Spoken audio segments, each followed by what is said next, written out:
Welcome everyone. Today we have an incredible guest, so Elana Freeland.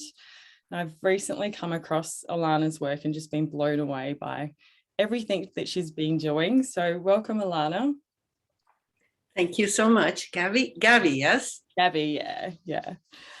I'll read out, just for people that don't know what Elana has been doing over the last decade, her bio, which is really interesting as well. So Elana's worked as a writer, a ghostwriter, a teacher and lecturer who researches and writes on deep state issues like geoengineering, MK Ultra, ritual abuse, targeting and invasive electromagnetic weapons. She is best known for her geoengineering trilogy, Chemtrails, HAARP, and the full spectrum dominance of planet Earth. Under an Ionized Sky, from chemtrails to space fence lockdown, and now Geoengineered Transhumanism, how the environment has been weaponized by chemicals, electromagnetism, and nanotechnology for synthetic biology. Under an Ionized Sky has been translated into Serbian and is recommended at a technical university in Serbia, Nikola Tesla's home nation, and today it is the only book available to the public about how Tesla technology has been weaponized on a planetary scale. Elana came of age in the eye of the 60s maelstrom. Her 4-book series, Sub Rosa America, A Deep State History, exposes the hidden history of America since President John F. Kennedy's televised assassination.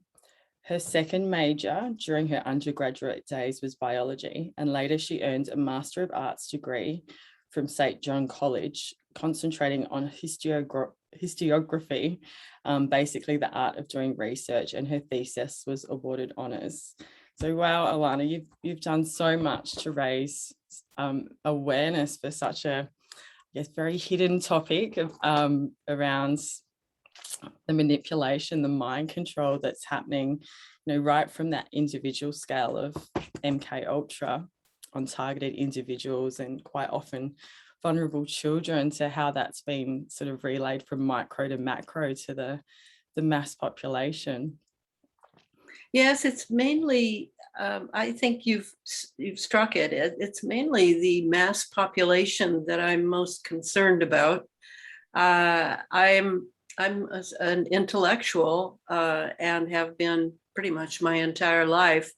The schooling now is so different from when I was raised, and I was able to develop my thinking to a degree where I also became very observant of patterns in my environment, either physical patterns, but primarily media patterns in the controlled mainstream media. And I'm I'm a child of the 60s, and so we were very rebellious for good reason, because we intuited or otherwise knew that the American empire, Pax Americana, was not good news for humanity. And at the time I was young, Americans were still, and America were still admired around the world as being democratic, as being the place of the Bill of Rights, which is the only document in the world like that. And we were so admired. And yet what was happening in the Cold War in the name of patriotism was so egregious that it took me years to unravel what had happened then. And that's really probably the biggest reason that I have spent 10 years on this latest classified program that we call geoengineering. Most people think of geoengineering, if they think of it at all, as chemtrails, as the spreading of nanoparticles of heavy metals that we're all breathing in. nanotechnology that you can't see, but you have to breathe in because we all breathe the same atmosphere. And that's all true, but it goes so much further than that. I started doing this through, I was collecting all sorts of research in order to write the Sub Rosa America series about what had happened to America since John Kennedy's assassination. And I had a file on chemtrails, and I had a file on HAARP, the High Frequency Active Auroral Research Project ionospheric heater up in Gakona, Alaska. But back then, I didn't even know that they were connected. I mean, that's how ignorant I was of how this technology really worked. And you know, for people who write, I highly recommend that you write a book, because then you will have to learn an amazing amount of material in order to spell it out for lay people in the book. So yes, I learned a lot by writing the first book. And after the first book, Chemtrails HAARP, I was on Coast to Coast, which is an all-night show here in America, hosted by George Norrie. And after the show, I was contacted by a man who said that he was known as the HAARP man. And he was called that because he was he headed up the team that built this massive acres and acres installation in Gakona, Alaska, that was all antennas, basically, a particular kind of antenna called phased array antennas. And Billy Hayes was his name, and he had headed up that team for that project. And then he had been sent by the CIA, which most people don't realize. The CIA was originally in charge of building HAARP and owned all the patents, along with Raytheon, which is almost a synonym for the CIA, but Raytheon is thought of as a defense corporation, so-called. Billy had been sent all over the world to 240 different American sites to build more and more and more of these phased array antenna installations. So he called to tell me that he'd been told about my book, that it was, it certainly sounded like what he'd been saying for years. And he wanted to share some things with me because he said, you're going to be writing another book about it. And so I immediately began to hang out with Billy through Skype mainly and telephone calls. He lived in Kansas. I lived in Washington State. And he began to spell out for me how the HAARP installation up in Gakona, Alaska, which certainly was not the only ionospheric heater, but was the one that had been used to zap the ionosphere, which is all the way from 22 miles to 200 and some miles above us. They had zapped the ionosphere with these phased array antennas at HAARP, because you can make all those antennas. There are, I don't know, 113 installations, I think, where you can make them all focus on one beam, and the tremendous amount of power. And they had broken through the ionosphere and stimulated all the electrons in there inside the ionosphere and brought those ions down to our atmosphere, because they wanted to ionize our atmosphere for all the wireless operations that they had in mind that they wanted to do. And in order to keep that ionized atmosphere going for all these various operations, these wireless operations, and we're not talking about videos and entertainment and phone calls here. We're talking about full-scale military operations. And they had to spread a lot of particulate matter, which is where the jets come in, that are laying down masses and masses of heavy metals and nanotechnology, and even biologicals are being smeared behind these jets that people think, oh, that's a contrail. But no, it's not a contrail. A contrail is very simple and only lasts at the most for 30 seconds. These are extended long trails of chemicals that are purposely chosen for military agendas. And for a long time, until when Billy and I were going through all the material we had to in order to understand how they were now returning to a program that they had had in the 1980s called the Strategic Defense Initiative, which we all called Star Wars because of the Star Wars series that came out, the movies that came out in 1977. They had tabled this operation because they didn't have control over the ionosphere, and they didn't have control over an ionizing mechanism to keep the atmosphere, the Earth atmosphere, fully primed like a battery or like a massive antenna. And once they were able to have that, they were able to bring back the Star Wars program, which had in it a space fence was the name given to it.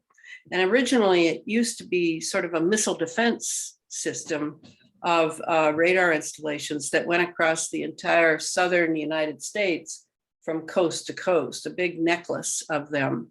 And now with HAARP's, with the control over HAARP and the jets, that would be commercial and military, set up to spread this nanoparticulate matter all the way behind the jets and create this very thin, what looks like cirrus cloud cover. Now they were all set to have the atmosphere available for military operations. And so Billy said they're bringing the space fence back, and boy, is it going to be different. And different it is, because it is actually, and the title of my second book, Under an Ionized Sky, from chemtrails to space fence lockdown.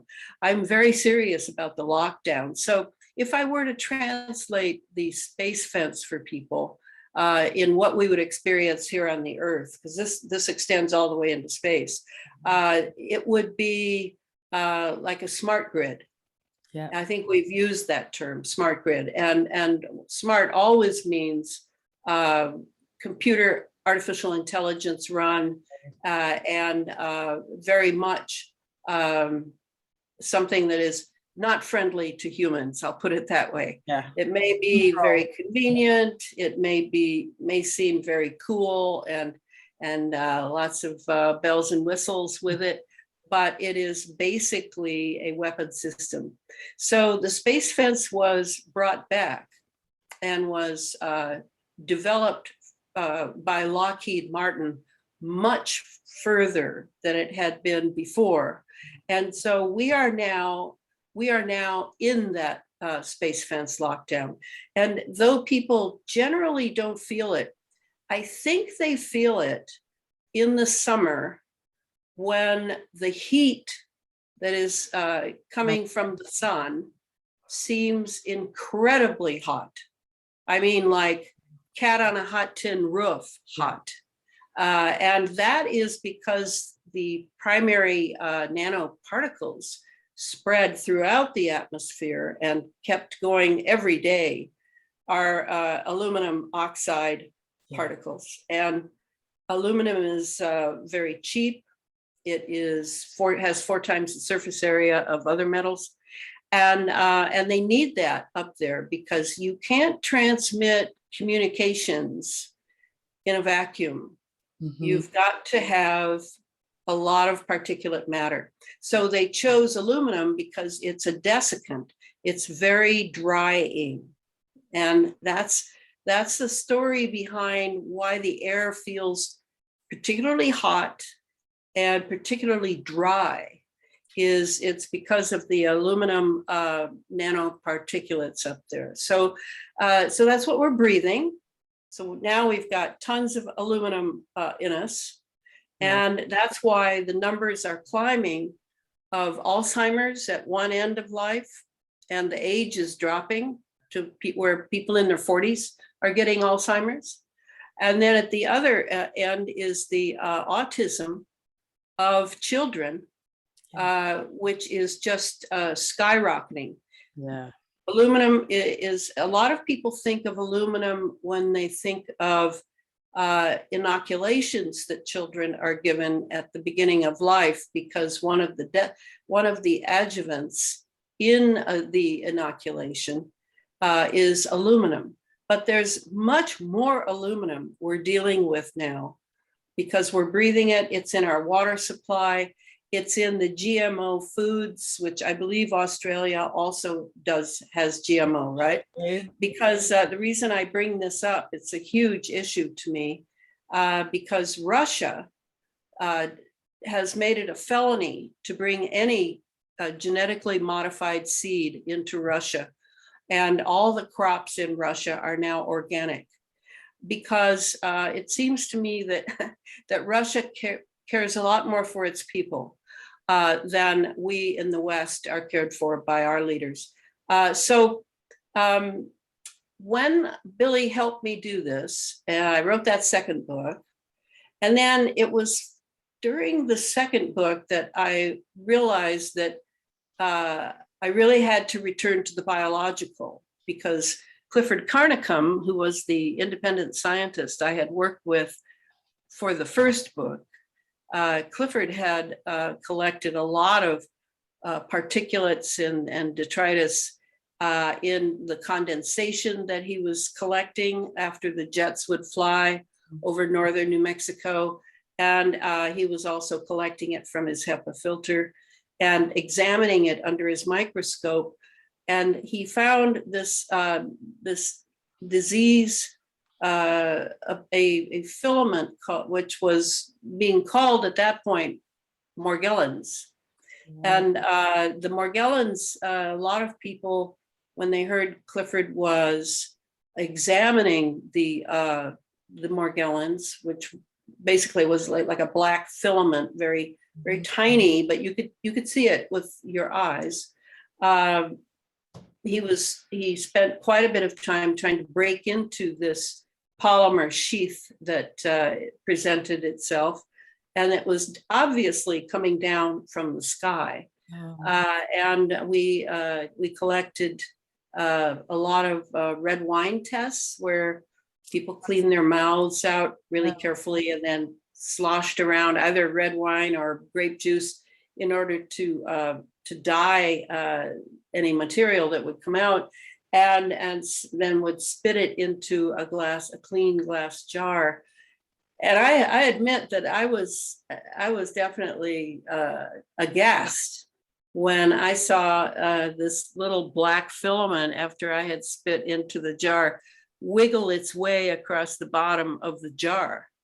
Up to then, I think it was all sort of on paper. I really didn't realize what was going on. Yeah, it got my attention. And then next we collected blood from people, and we put my blood under the microscope, and I saw the Morgellons creature inside my body.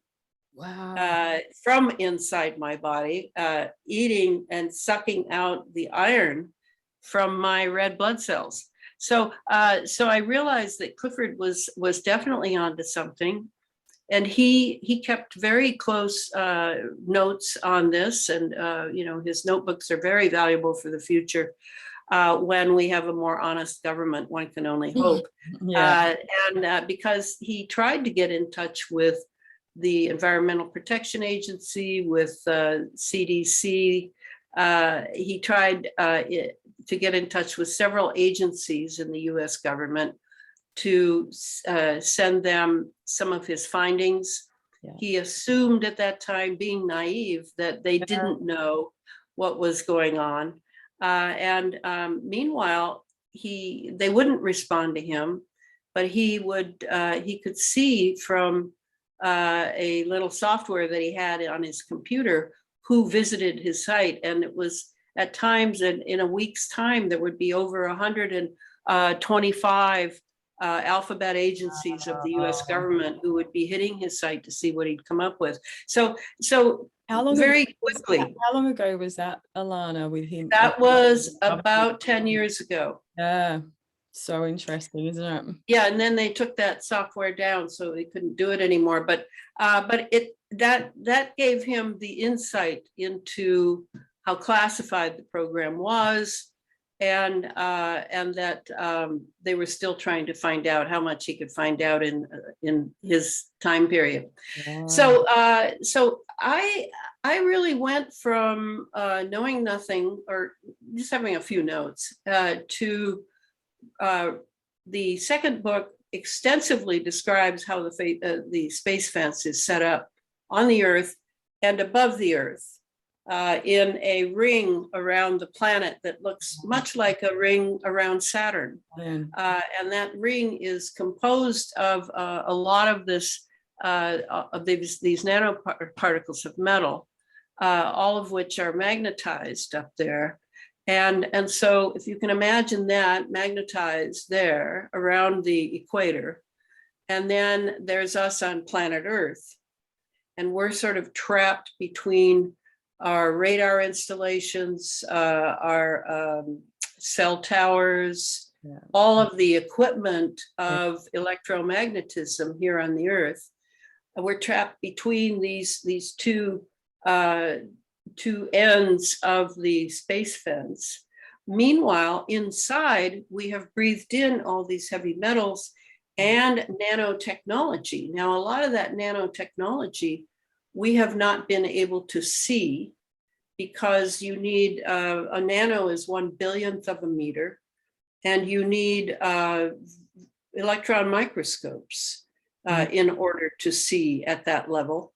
So, but it was obvious that there were these things, because the Morgellons itself was nanotechnology. Wow. And it's still extant. It's still happening. I mean, I don't know if you remember, but we were seeing the black fibers on masks during the lockdowns, and we were seeing it on the so-called PCR test on the swabs. Wow.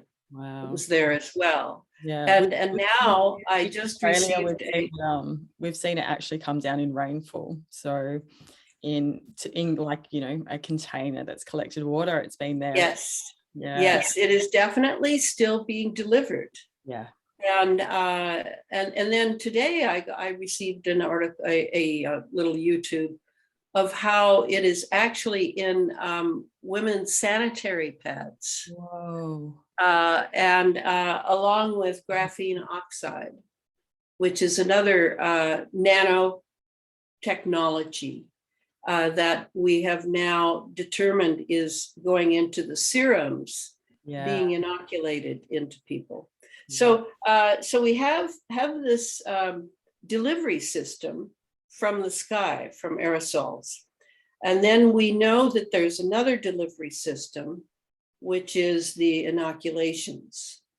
And then between those is yet another delivery system, which is the genetically modified crops. Yeah. These are all of these three delivery systems are run by, and often people will ask me, well, who are they, Elana? Who are they? I can tell you firmly who they are, and it is the big pharma cartel that has run this world with its illegal drugs, with its pharmaceutical drugs, with all the chemicals used for fertilizer and insecticide, All of the chemicals used for the aerosols that are coming down and that we're breathing, all of this has the paw print of the big pharma cartel. So big pharma is a part of the military industrial complex when we look at it that way too. So it's one and the same, isn't it? It is one and the same. In fact, one of the first times we saw the big pharma cartel was in World War I, in the trench warfare in Europe, when an entire generation of European youth was wiped out. That was all chemicals, and it was IG Farben, and IG Farben was the kingpin then. And at the end of World War II, after having supplied the Axis forces with plenty of petrol and various chemicals for warfare, the big pharma was wealthier than ever, and it became it decided to separate itself. It was a little too big. It didn't look good. So they made a few smaller companies like Bayer, like Sandoz, and others in order to, but they still governed all of them because it's like a mafia. And when I realized this, I first realized it during the so-called AIDS epidemic in the 1980s, when I was paying attention to what was going on. And I realized that it was a pandemic, and it was being run. It was started. It had nothing to do with monkeys or anything else. It had to do with a conspiracy of power, and that it was the same people, I suppose I have to call them people, whom we had seen in the previous two world wars. Exactly. It was involved in Vietnam with the chemical warfare there, in Korea, the Korean War. I mean, I have a section in my book, Geoengineered Transhumanism, in which I cover these wars and talk about how one of the reasons for wars is not just profit mongering, but also it's a place to experiment with the latest chemicals for death and destruction. So mind control has really, the electronic and frequency mind control has really come out of wartime experiments too. Yes, absolutely. That's another part of it. And I'm glad you brought that up, because that's just about where we're going to go. I'll go through quickly the geoengineering operations that are happening. A lot of people think it only has to do with as a palliative for global warming, climate change. We need this geoengineering. It's much more than anything to do with the weather. But it's the first operation that is completely a done deal now is weather engineering. All the weather that I know of is all engineered. There is no natural weather. And we have not had natural weather for, I'd say at least for the last 10 years.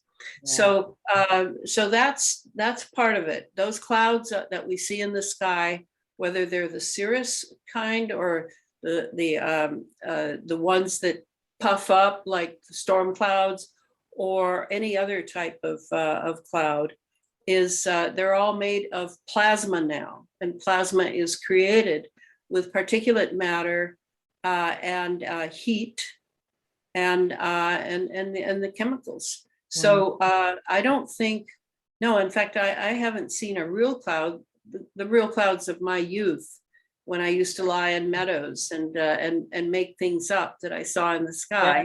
Yeah. That is long gone, long gone.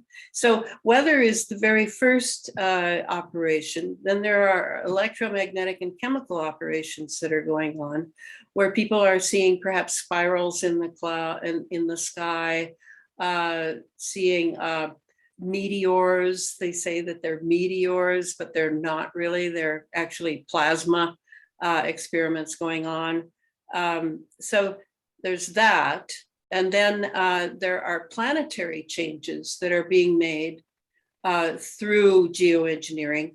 One being, and this I think will surprise people, one being the so-called fires, the so-called forest fires or wildfires or whatever they call them. These are, not only are they started from high up in space from satellite, but they are also run by guys on laptops who are pretty much controlling all of the nano robots that are sent in phalanxes or swarms to burn this house, but bypass that house, and burn this tree and bypass that tree. Yeah. And so they're able to pick and choose what they want destroyed or not. So that's a pretty big surprise. I'm sure this is true. I can prove it 6 ways to Sunday. And that is also in my book. We've actually experienced that in Australia, Elana, where they've burnt through an area where they want to put a high-speed rail, which is very much part of the space program. Yes, I followed that fire. So we were like, yeah, we're onto this.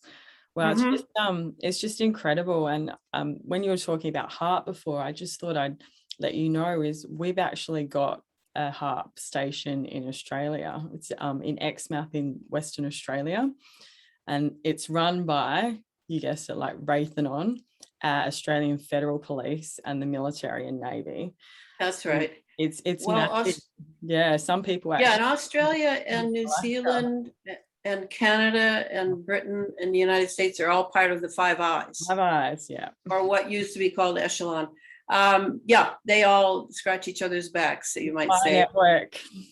Yeah, but the part that I think you missed, which is super, super important, is that these fires are run by nanobots. That's incredible. This nanobot and nanotechnology revolution is it is probably the most dangerous technology I know of. In fact, I would say that this is the second Manhattan Project, is nanotechnology, because okay, so it's inside of us, and yes, it's in the soil, where they can call up billions and trillions of these nanobots that have been laid through 10 years, 20 years, almost 30 years now of the geoengineering delivery of nanotechnology.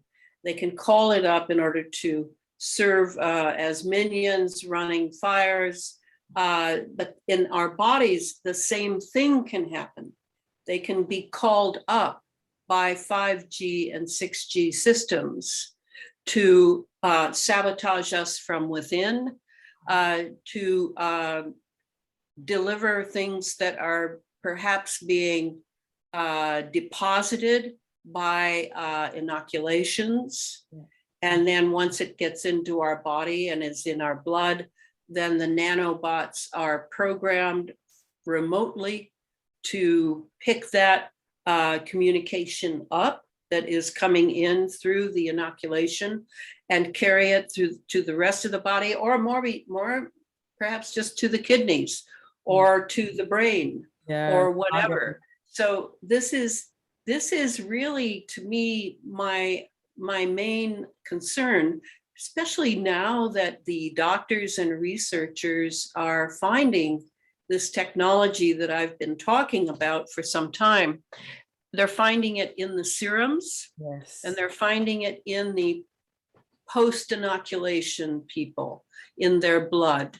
So now it's obvious that there are computer components that are being injected into people.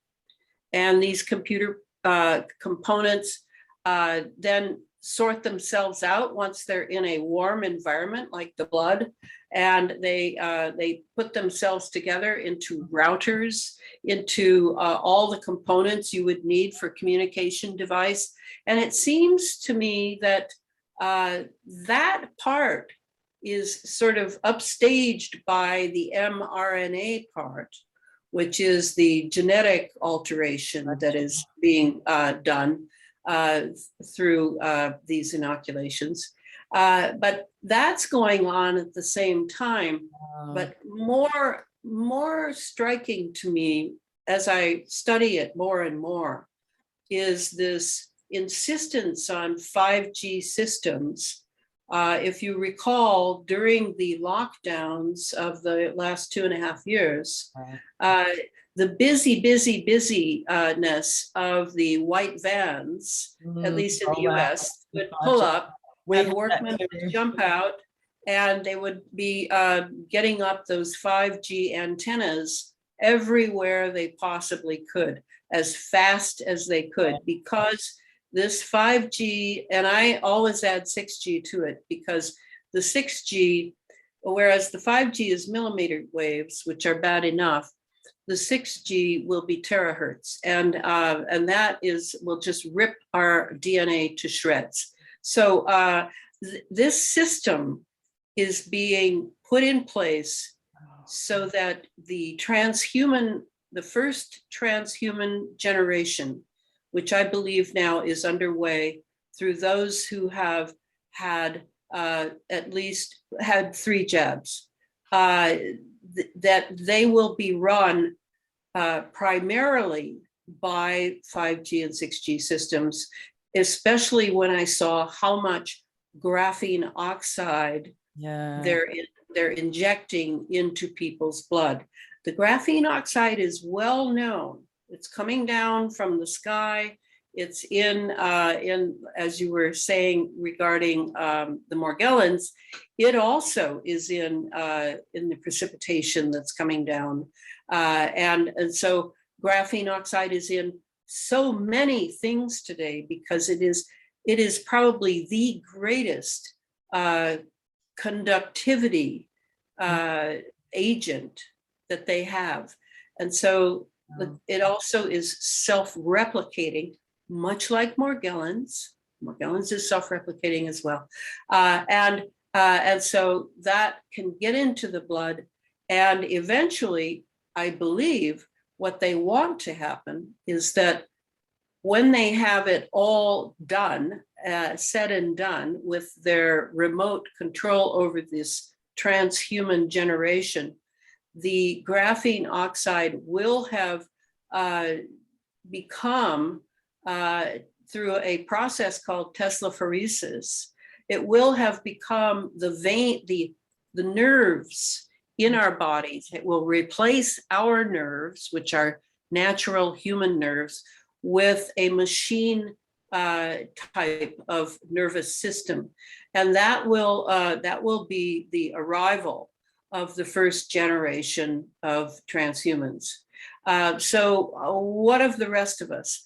Well, certainly we are being, whether if we have chosen not to have inoculations, then we certainly are not in the clear yet, because in our environment, and we're breathing in the graphene oxide, and we're breathing in the nanotech, and we're breathing, et cetera.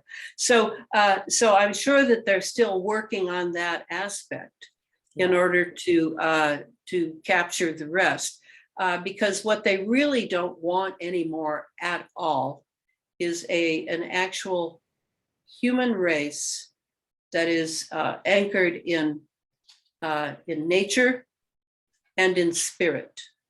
What they want is a slave class of human cyborgs, much like the Borgs. Is that what they were called in Star Trek? It always reminds me of that. It's like the predictive programming for us.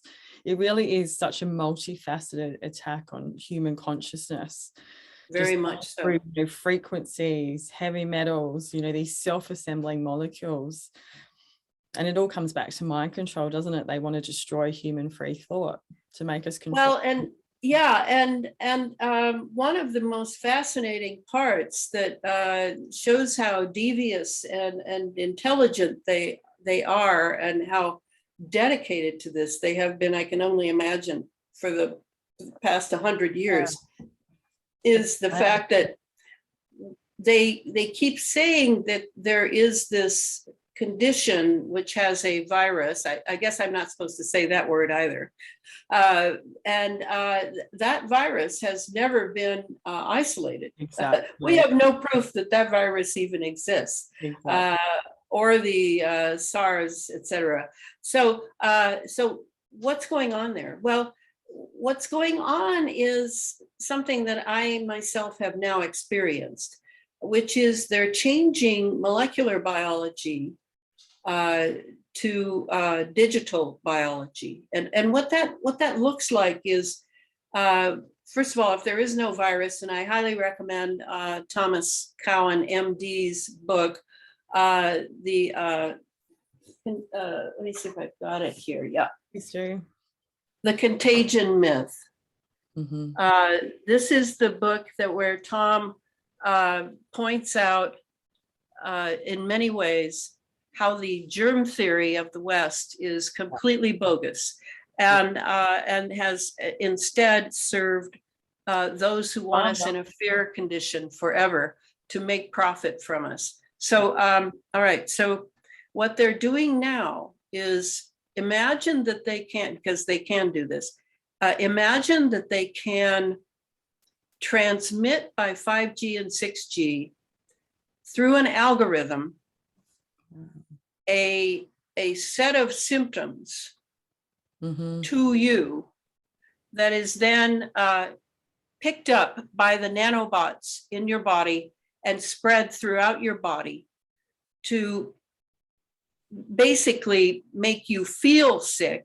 Yeah. But you had there was nothing like we had yesteryear, when you would feel a little tired and you'd have this slow advent of some symptoms, and then you'd be in bed with chicken soup or with tea or whatever, and then you'd rest and you get a lot of sleep, and then you'd find your way up and at them again, because your immune system would have kicked in and handled everything, and now you're on your way again.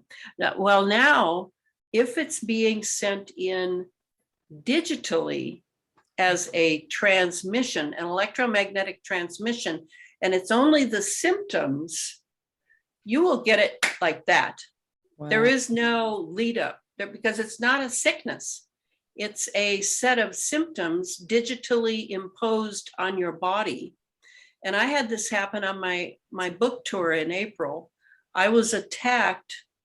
I was targeted in Los Angeles, where I had just arrived. I had 5 talks to give in 10 days in Los Angeles. And so I had these different hosts who were taking care of me. And I was, they were very kind. And there were all kinds of people who wanted to meet with me to talk. And what happened instead was I was so hit by the digital imposition of a set of symptoms that weren't identical to the famous that we've been dealing with now for 2.5 years, but were enough like it that I was tired all the time. I could not sleep enough. I would try to hold food down, and I would projectile vomit everything up. And that was 7 days of that. Wow. I couldn't eat. I couldn't be around people, not because of contagion, because, well, I don't believe in contagion. That's not what happens. And it certainly was not what people kept wanting me to say it was, because it wasn't. I could tell that it was being electromagnetically transmitted because I've been targeted before, so I know what it feels like. So anyway, I have experienced it now, and this is what people will have to watch out for, because if you get a set of symptoms that's just like that, with no lead up that is natural, then you probably are in a transmission mode. And for those who have been inoculated, they will be almost completely controlled with no way out, unless they make conscious what I'm saying. Because the last thing one would want to do is check into a 5G, 6G smart hospital. Exactly. Stay right. That is the last thing. Yes. So, so what I did instead was, you know, I had these obligations. I had these 5 talks I had to do. The sky looked like science fiction over Los Angeles. As I arrived, people were teasing me that I'd brought it with me. I think they probably were right. And I was in this control chamber, and all these people were, oh, well, you're older, and the tour is hard on you, and you're traveling, and no. That wasn't it at all. Yeah. But I was made more vulnerable by all of those things. Yeah. But it was not that what was happening to me was very different. So I want people to remember I said that it is now being proven again and again and again by those who are digging into the serum and the post-inoculation blood, that there is a communication system being set up with those who undergo the inoculation. And for those of us who are not inoculated, we too can be vulnerable. Absolutely, we can. To digital biology. So we have to be very alert and not jump to conclusions out of fear. I think fear is probably the worst thing that can overtake us in this war, this spiritual war that we're in now. To salvage true humanity that is based in nature and in God. So I'll take a pause there. I think I've laid out some of the major ideas that this latest book goes deeply into. So incredible. Thank you. It just, it's so much to take in, but it makes so much sense. You're just pulling together so many parts that I've seen presented by various professionals and people that are speaking out, whistleblowers, and connecting all the dots. So, just incredible. And it just reminds me of, you know, we had Satanist Michael Aquino in the 1980s talking about how they were going to use this ionosphere, how it was important to have this electrified atmosphere for this mind control and the psyops that were rolling out. And we are in those times. Like, it's just... Oh, yes. Michael Aquino. I have in this book, in one of my appendices, no, it's actually in another part of the book where I have mindsets. I go through several mindsets that it's important people realize these mindsets do exist. And one of them is the satanic mindset. And I do discuss Michael Aquino's incredible role in changing our American military. He had massive power, and our military now is pretty much split between what is called the white hats and the black hats. But the satanic element of, and for those who just bandy that word about like it's just a Halloween word, no, it's a religion. It's a religion of the will. A religion of power, and it has its gods, its dark gods, and it's having a field day in America, and I would assume in Australia as well, because people don't have any inner life anymore, and so they have no resources by which to gauge when you are now in a realm, or a realm has been loosed in your society that has nothing to do with just being lawless, but has everything to do with some sort of spiritual diabolic target practice going on with human beings. And Michael Aquino is, I used to be afraid to say his name because I knew two people who were absolutely destroyed by him. Wow. I knew them quite well. So I did not think it was a joke by any means what he was able to wield. But when I was, what was I talking about when you brought up Michael Aquino about the, something I wanted to say.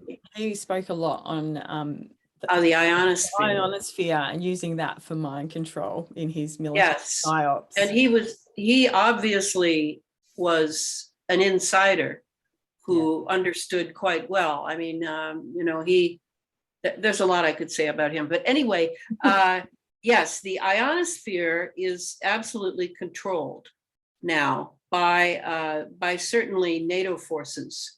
And the wrong, I always say this, the wrong finger is on the button of geoengineering, because a lot of the weather that's going on now, from the fires to, you know, bizarre rainstorms and everything else, this is all geoengineered as a way to drive the West further and further down. Yeah. And so unless, I mean, could I say anything good about geoengineering? Well, if it were in different hands, exactly, there are some advantages to geoengineering if you have the right people running it, which we don't. So just to put that forward. And what else? I think it's like everything, you know, these tools, these technologies, they could all be used for such different things.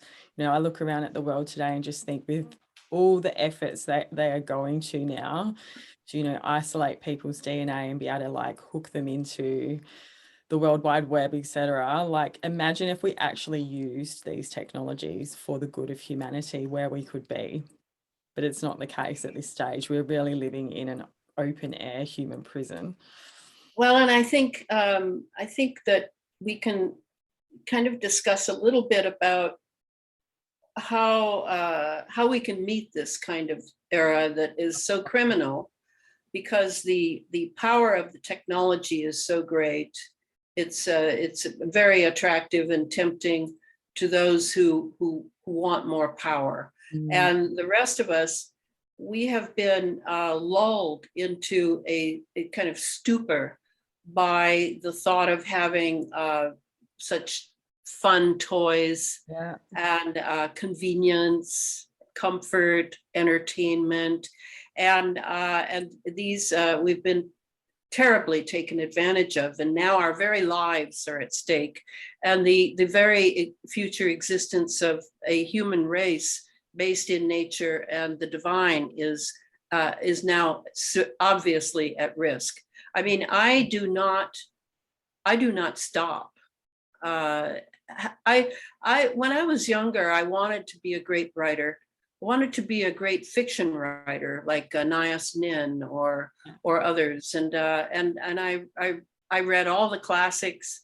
I had vocabulary lists. I studied. I mean, that's all I thought about, was I was going to be a great writer, because I'd had some talent since I was 8 years old, when it was the first time I was accused by my teacher of plagiarism. She thought I'd copied the story somewhere. That was great. So I thought I would do that, but instead I'm in an era of that's terribly risky for, I mean, the arts. Come on. I mean, America is the worst place for the arts, in my opinion. And I don't see any real art here anymore, because we're fighting for our spiritual lives, because most Americans don't even have one. They are materialists. They are cynical about the political landscape. They're taking drugs. They're taking either illegal drugs or over-the-counter drugs or prescribed drugs. And so, you know, those of us who are awake to what humanity could be, and I don't know if you know this, but I'm a student of Rudolf Steiner, have been for 45 years, used to be a Waldorf teacher, and I very much believe that humanity is involved in a process of evolution. And that evolution is dependent upon our beautiful planet Earth, and our relationship with natura, with nature, this highly divine force that makes it so that you can put a seed into the dirt and a whole life form comes out of it. I mean, if that isn't amazing, I mean, you know, I don't know what our problem is, that we don't realize how alive this planet is. Instead, we treat it like a dead department store for resources, and we let the power mongers just have whatever they want, as long as we have our toys. So obviously, those of us who realize the divine challenge here have to work 24/7 now in order to bring to bear the insight and the knowledge that those who are willing to be awake, because it hurts to be awake in some ways. It hurts to wake up. It hurts to stay awake. You have to really be dedicated. You have to be committed. And, you know, those are the people I'm looking for, and why I go on radio interviews and give talks in places and write books. So I really feel that this is all a very concerted effort. This is not just because these people don't know any better. This is not just because they want more money. It's not a matter of money for the Klaus Schwabs of the world. They have plenty of money. No, it's that they want to thumb their nose at the gods. They want to take the place of nature and turn the planet and its inhabitants into machines, and therefore undermine the divine that has its own plan for humanity, its own plan for planet Earth. And that's what this fight is all about for me. That's exactly what it's about for me, because I understand, I've had experiences of the divine since I was a child. I was raised by my Romanian Roma gypsy grandmother and my grandfather. And for her, the divine was everywhere, omnipresent. And that could be the good divine and the bad divine. It was not just the good divine. She was a peasant and worked very hard all her life and came to America thinking this was the greatest country on earth, but soon realized that there was some darkness here. Wow. And I remember the day she told me in Romanian on the bus that she had tears in her eyes. Dracul has come to America, she said. And Dracul, of course, I knew who that was. Mm-hmm. So I have to admit, Grandma was right. And it was through Operation Paperclip. If I were to choose how Dracul got into America, I would have to say it was the fact that Alan Dulles and his brother John Foster Dulles engineered bringing paperclip Nazis into America, thousands of them, and ensconced them in all of our institutions. And that, you know, it was all as if the Third Reich simply moved house to North and South America. Yeah, they also come into Australia in very much the same program too. Exactly. It was just new names. It's all over. We'll just go into the corporations. Yes, and I don't know how else it could have gone, given that it was the end of a war. We'd been driven into 2 wars, and the bloodbath, the human sacrifice, call it what it really is, exactly, was tremendous. And the dark forces took advantage of the naivete of people who wanted to be good but really we're not prepared for such a technological era as we're facing now. And now there's no easy way out. We're going to have to go through it. So if I were to say to people what they could do for to help themselves, let me just talk primarily about the uninoculated. Yeah. Let's start there, which is easier. Yeah. So when from the title of the book, where I say how the environment has been weaponized by chemicals, electromagnetism, and nanotechnology, okay, all for synthetic biology. But those three things, let's take a look at that. To live with those technologies in us and around us, because now it is in us. It is. The electromagnetic waves are moving through us no matter where we are, whether we're rural or in the middle of an urban center or a suburb. It really doesn't matter, because the atmosphere is fully ionized now, Yeah. and they're dumping every day in order to keep it ionized.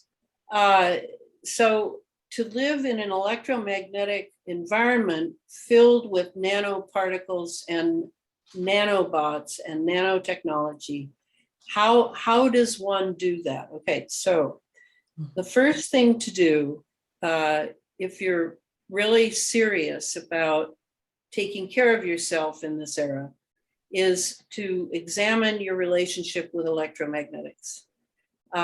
Look in your home, your apartment, wherever you live, and examine the technology that you own. I have never owned a television, nor do I own an iPhone, nor have I ever owned an iPhone, nor will I ever own an iPhone. These were created by the military, just as the computer was. And it is a weapon system. Yeah. Now I have a computer, and it's the only weapon system I own. And I keep various Wilhelm Reich materials around it in order to ameliorate the radiation that is constantly coming off of it. So, all right, that I have a landline, and people leave messages. And if I want to find out the messages and I'm not home, I can just dial a certain number and I can hear the messages. So, you know, I mean, and then what everybody says to me is, but Elana, what if there's an emergency?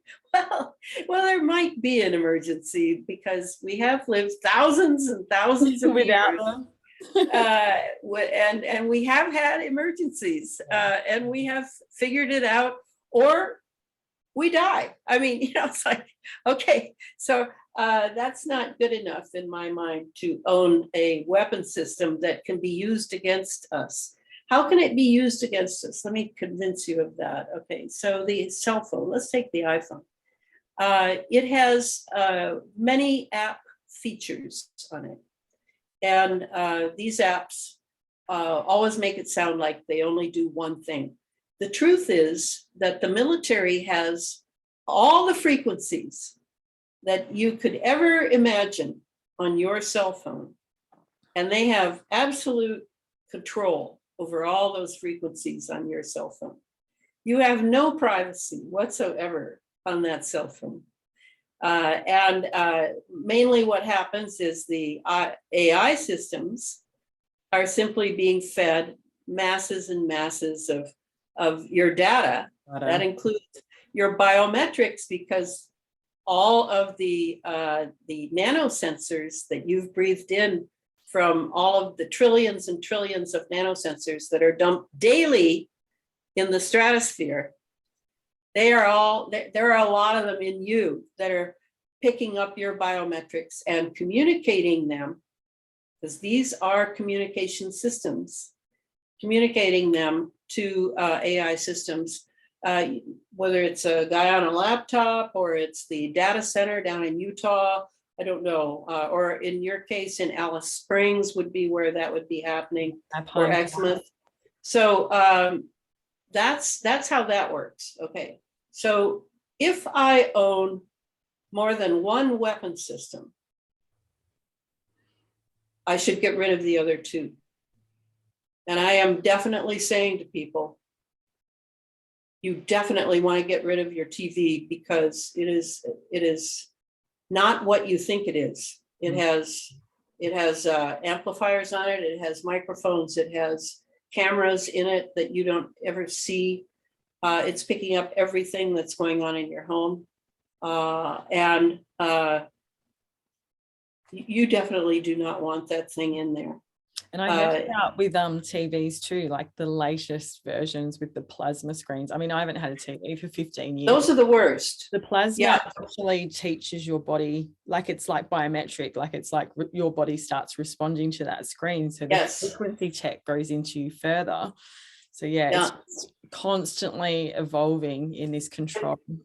It reminds me of that David Cronenberg film, Videodrome. Oh, I don't think. Oh my, if you've never seen it, oh my. Yes. In fact, I would say what you just described is exactly what he showed back in when the film was made in 1990 or something. It's very old, but it's worth seeing. David Cronenberg. He minces no words, boy, with his images. All right, so that would be the first thing, is really examine your electromagnetics. Where you sleep should have, in that room, should have no electromagnetics, not even a clock radio. It should be your citadel, your altar for your leaving your body at night when you go into REM sleep and heading to the stars, where we are all from. You know, I've actually had experiences of doing that, so I know it's true. You do not want a bed with metal springs in it, even if you like jumping on the bed or you like it for various recreational activities. No, you don't want that, because those are antennas and they will pick up the waves that are moving through your home, no matter how well you protect yourself.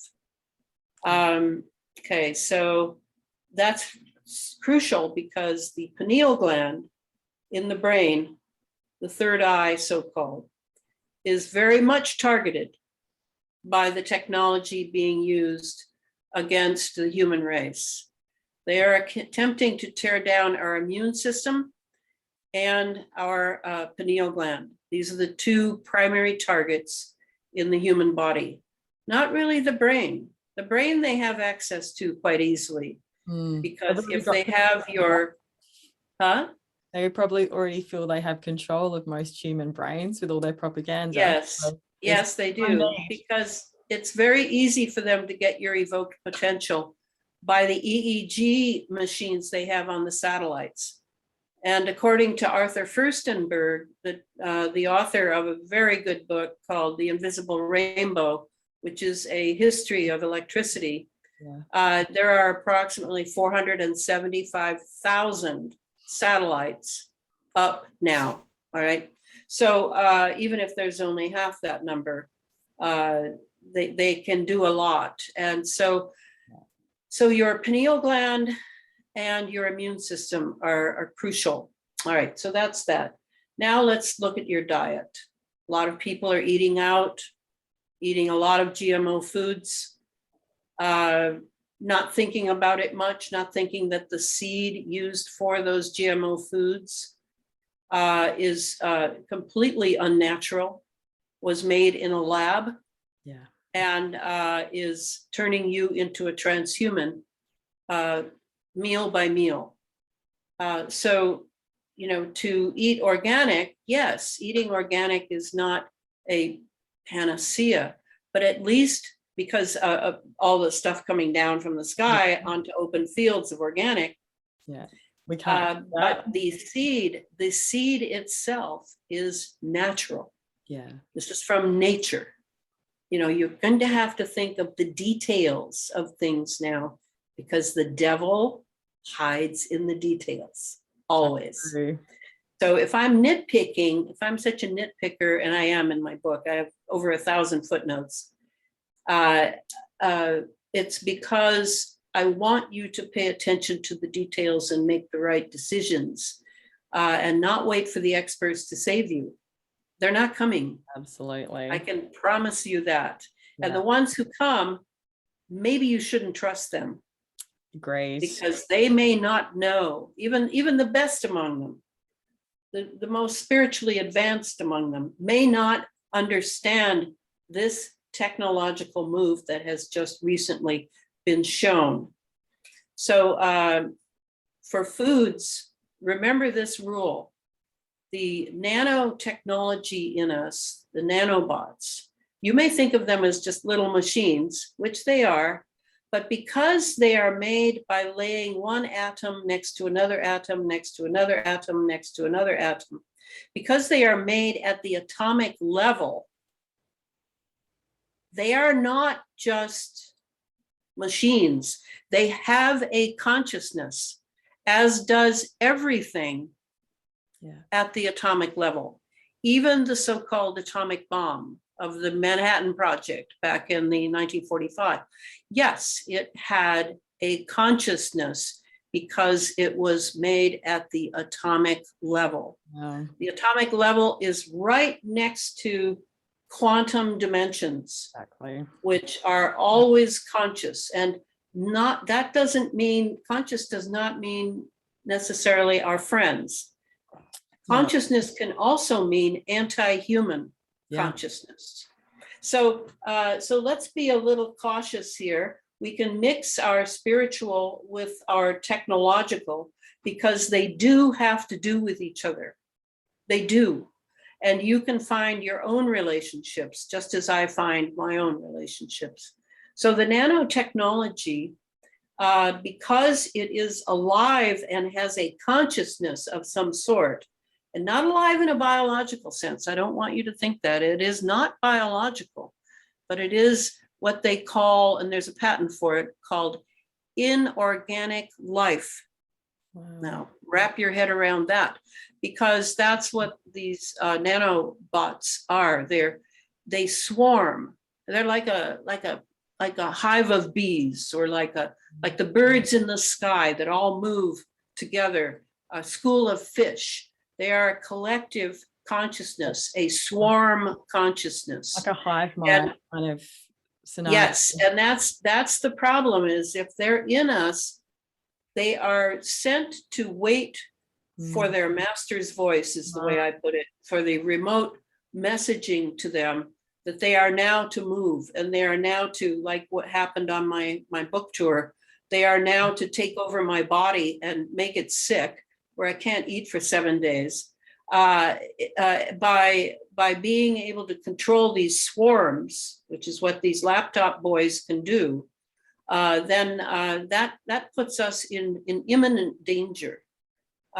So eating acidic, and most junk food is all acidic. Most GMO foods are all acidic. All of the acidic foods feed them and make them stronger and us weaker. So please, please, please look at your acid-alkaline balance in your diet, and learn. If you don't know how to cook and you're an adult, learn to cook. Learn to make your own food. Don't just nibble your way through life like a mouse. Really give yourself good food, as much of the vegetable kingdom as you can. If you're a meat eater, instead of buying the cellophane wrapped meat in the supermarkets that most children think just come from there, and they've never seen a real cow now, find relationships with people who are growing their own animals, and you can make some sort of arrangement. Do your best to find as natural a food as you can, because we're trying to keep a natural human being. And eating is part of this. It isn't just technology, it's also what we eat, what we put into our bodies, the body being the temple of the living spirit. Yeah. So I've been a health nut. I'm 75 years old. I've been a health nut You look all my life. fantastic, Alana. I know, because I'm a health nut. I'm a health nut, and my consciousness. I keep my consciousness lifted, even though I study dark things and unpleasant things. My intent is pure, and my intent also keeps me with youthful forces. I haven't been to a Western doctor, an allopathic doctor, since I was 13 years old. I studied Chinese medicine when I was in my 20s. I use Chinese medicine with my children. I use it on myself, not herbs and things, but yin yang. Yin and yang are simply acid, alkaline, and I heal myself. I know what to do when I feel like I need a little help and whatever, and I cook. I prepare good foods for myself because this is my temple. It is important. So those are the basics. Then the final one that I would emphasize is an inner life. If you don't have an inner life, well, I don't know that you're going to make it, because you've got to have an inner life. There is no way to save the divine in the human if you do not feed the divine in your own human. So it doesn't mean that you have to join a religion or go to a church or a temple. It is all about asking yourself, why am I here? What am I supposed to do? And how am I going to go about it? And there is no one on earth who doesn't have those three questions. There is no one, because we all need to know the answer to those three questions before we leave here in death. So I'm very clear on why I'm here. I'm thrilled to be here. This is a war worth my skill. Yeah. And we've been thousands of years ruled by elite bloodline families who have very, very dubious connections to their own spiritual world. So this is the most overt I have ever seen them. When Klaus Schwab gets up there and his little minion, what's his name? That the guy that is always saying that, I've got to memorize his name, because I can see him in my mind. These Satanists are dedicated to exactly the opposite of what I'm dedicated to. Yeah. And I have no doubt that it will not work for them ever. But meanwhile, we can lose a lot of human beings. What if we lose them and they can't return as per reincarnation? What if there is a software or a chemical combination that, once injected into people, separates their soul from their body? What if that is possible now? That is one of my greatest fears. Yeah. All right, so let me go to the inoculated now, and all of the things I have just said about the inner life, dietary, technology, and what was the other one? Technology. You said diet, technology. Well, whatever it was. Yeah. That all applies. But now there are ideas coming out of what people who have been inoculated can do for themselves. I'm still watching it and collecting. I have a file called Remedies, and I will be putting that into, I'm actually going to create the second edition now for a company called Inner Traditions. And I will be putting a remedy list in that will be quite extensive, because I want people to have that, and I'm not convinced they'll be able to have it on the internet. So I don't have any panacea at this point, and I can honestly say that if the mRNA gene therapy has changed the genetics of the inoculated, then there's really nothing to do now, but there may be something to do for any progeny who comes from that, because we now know that genetics is not at all a death sentence. It is not something you can't change. You can change a lot of your genetics, but it requires real knowledge, not of allopathic medicine, because they don't know anything about that, but of perhaps the old medical systems that, like Chinese medicine, where you can eat a certain way and take care of yourself a certain way, and your genetics change. I did that, so I know it can happen. I had in my family lineage, there was heart problems, diabetes, possibly schizophrenia, and cancer. And when I took myself in hand at 21 and changed my entire diet to something more Eastern, I suppose you would say, in order to rebuild my body, I then I spent 6 years eating that way so that I would not have to worry about cancer and all the rest. And I haven't spent 5 minutes worrying about any of it, because my genetics are fixed. I can fix it. So for those people who have undergone the genetic treatment, mislabeled something else, don't give up hope, because every system can be regenerated, except perhaps the nervous system. That's what makes me a little nervous, because the nervous system is difficult to rebuild. But let's keep our eyes and ears open for things people are doing to salvage a really wrong and misled choice.